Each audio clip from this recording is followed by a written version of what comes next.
સમાચારોમાં આગળ વાત કરીએ તો લંપટ આશારામને ફરી જેલ ભેગા થવું પડશે। હાઈકોર્ટમાંથી જામીન લંબાવવાની અરજી પરત ખેંચી।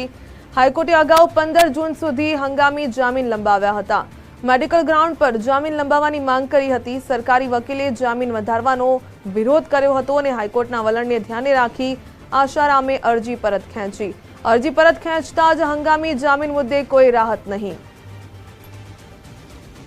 વધુ વિગત મેળવીએ સંવાદદાતા રાહુલ ત્રિવેદી પાસેથી। રાહુલ, આશારામને જેલ ભેગા થવું પડશે, હાઈકોર્ટમાંથી જામીન લંબાવવાની અરજી પરત ખેંચી।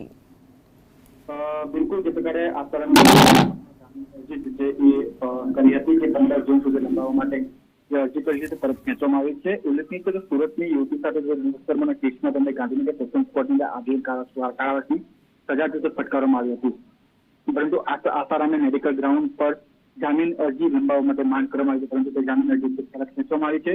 સાથે રાજસ્થાનના દુષ્કર્મ કેસની અંદર પણ આશારામે આજીવન કારાવાસની જે સજા છે તે મળી છે।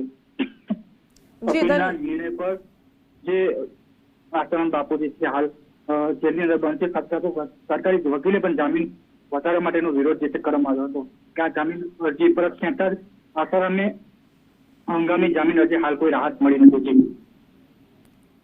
જી રાહુલ, ધન્યવાદ તમામ જાણકારી બદલ। તો હાઈકોર્ટના વલણને ધ્યાને રાખીને આશારામે અરજી પરત ખેંચી છે। અરજી પરત ખેંચતા જ હંગામી જામીન મુદ્દે કોઈ રાહત નહીં। દુષ્કર્મ કેસમાં આજીવન કારાવાસની સજા ફટકારવામાં આવી હતી અને લંપટ આશારામને જેલ ભેગા થવું પડશે, ફરી જેલમાં જવું પડશે।